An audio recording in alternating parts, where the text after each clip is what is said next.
Di kota Sufa, tinggallah seorang pemuda bernama Zahid. Ia hidup pada zaman Rasulullah Sallallahu Alaihi Wasallam. Setiap hari tinggal di Masjid Madinah. Zahid memang bukan pemuda tampan. Di usianya yang ke-35, ia belum juga menikah. Lalu seperti apakah kisahnya, sahabat beriman? Suatu hari ketika Zahid sedang mengasah pedangnya, tiba-tiba Rasulullah datang dan mengucapkan salam kepadanya. Zahid terkejut dan menjawabnya dengan gugup, "Wahai saudaraku Zahid, selama ini engkau tampak sendiri saja." Sapa Rasulullah Sallallahu Alaihi Wasallam. "Allah bersamaku, wahai Rasulullah," jawab Zahid. "Maksudku, mengapa selama ini engkau masih lajang? Apakah tak ada dalam benakmu keinginan untuk menikah?" Tanya beliau lagi. Zahid pun menjawab, "Wahai Rasulullah, aku ini lelaki yang tak punya pekerjaan tetap. Apalagi wajahku sangat tak memenuhi syarat.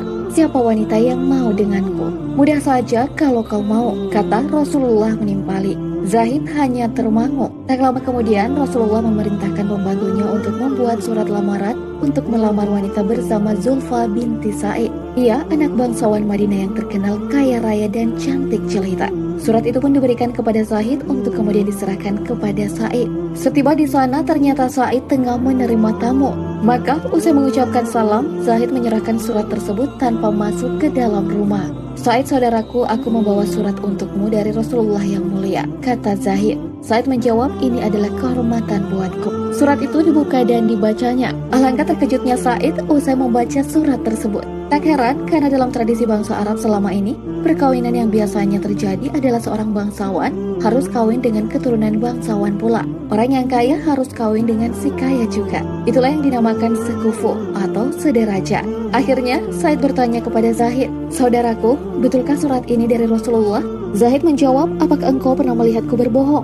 Dalam suasana demikian, Zulfa datang dan bertanya, "Ayah, mengapa engkau tampak tegang menghadapi tamu ini? Apa tak lebih baik bila ia disuruh masuk? Anakku, ia adalah seorang pemuda yang sedang melamarmu. Dia akan menjadikan engkau istrinya," kata Sa'id kepada anaknya. Di saat itulah Zulfa melihat ayahnya, ia pun menangis sejadi-jadinya. "Ayah, banyak pemuda yang lebih tampan dan kaya raya. Semuanya menginginkan aku." "Aku tak mau, ayah," jawab Zulfa merasa terhina. Sa'id pun berkata kepada Zahid, "Saudaraku, engkau tahu sendiri anakku merasa keberatan. Bukannya aku hendak menghalanginya. Maka sampaikanlah kepada Rasulullah Sallallahu Alaihi Wasallam bila lamaranmu ditolak." Mendengar nama Rasulullah Sallallahu Alaihi Wasallam disebut sang ayah, Zulfa berhenti menangis dan bertanya, "Mengapa ayah membawa-bawa nama Rasulullah Sallallahu Alaihi Wasallam?" Sa'id menjawab, "Lelaki yang datang melamarmu ini datang karena perintah Rasulullah." Serta-merta Zulfa mengucap istighfar berulang kali dan menyesali kelancangan perbuatannya itu. Lirih, wanita muda itu berkata kepada sang ayah, "Mengapa ayah tidak mengatakannya sejak tadi bila yang melamarkan lelaki itu adalah Rasulullah Sallallahu Alaihi Wasallam? Kalau begitu keadaannya, nikahkan saja aku dengannya. Karena aku teringat firman Allah, sesungguhnya jawaban orang-orang mukmin bila mereka dipanggil Allah dan Rasulnya agar Rasul menghukum mengadili di antara mereka adalah ucapan, 'Kami mendengar dan kami patuh.' Dan mereka itulah orang-orang yang beruntung." Quran Surah An-Nur ayat 51. Hati Zahid makin melambung entah kemana. Ada semburat sukacita yang tergambar dalam rona wajahnya. Bahagia itu pasti ia rasakan saat itu. Setiba di masjid, ia bersujud syukur. Rasul yang mulia tersenyum melihat gerak-gerik Zahid yang berbeda dari biasanya. "Bagaimana Zahid?" tanya Rasulullah. "Alhamdulillah diterima, wahai Rasulullah," jawab Zahid. "Sudah ada persiapan?" tanya Rasulullah lagi. Zahid menundukkan kepala sambil berkata, "Rasulullah, aku tidak memiliki apa-apa." Rasulullah pun menyuruhnya pergi ke rumah Abu Bakar, Utsman dan Abdurrahman bin Auf. Setelah mendapatkan sejumlah uang yang cukup, Zahid pergi ke pasar untuk belanja persiapan pernikahan. Bersamaan dengan itu, Rasulullah menyuruh umat Islam untuk berperang menghadapi kaum kafir yang akan menghancurkan Islam. Ketika Zahid sampai di masjid, ia melihat kaum muslimin telah bersiap dengan persenjataannya. Zahid bertanya, "Ada apa ini?"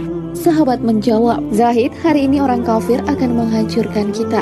Apakah engkau tidak mengetahuinya?" Zahid pun beristighfar beberapa kali sambil berkata, "Wah, kalau begitu aku lebih baik menjual perlengkapan perkawinan ini dan aku akan membeli kuda terbaik. Tetapi Zahid, malam nanti adalah bulan madumu. Apakah engkau akan pergi juga?" kata para sahabat menasihati. Lalu Zahid menyitir ayat, "Jika bapak-bapak, anak-anak, saudara-saudara, istri-istri kaum keluargamu, harta kekayaan yang kamu usahakan, Perniagaan yang kamu khawatiri kerugiannya dan rumah-rumah tempat tinggal yang kamu sukai adalah lebih kamu cintai daripada Allah dan Rasul-Nya dari berjihad di jalannya, maka tunggulah sampai Allah mendatangkan keputusannya. Dan Allah tidak memberi petunjuk kepada orang-orang fasik. Quran Surah At-Taubah ayat 24. Akhirnya, Zahid melangkah ke medan pertempuran sampai ia gugur. Dan Rasulullah berkata, hari ini Zahid sedang berbulan madu dengan bidadari yang lebih cantik daripada Zulfa. Lalu Rasulullah membacakan surah Al-Imran ayat 169 hingga 170. Janganlah kamu mengira bahwa orang-orang yang gugur di jalan Allah itu mati. Sebenarnya mereka itu hidup di sisi Rabb-Nya dengan mendapat rezeki. Mereka bergembira dengan karunia yang diberikan Allah kepada mereka dan bergirang hati terhadap orang-orang yang masih tinggal di belakang yang belum menyusul mereka, dan mereka tidak bersedih hati. Para sahabat pun meneteskan air mata. Bagaimana dengan Zulfa? Mendengar kabar kematian Zahid, ia telah berucap, "Ya Allah, alangkah bahagianya calon suamiku itu.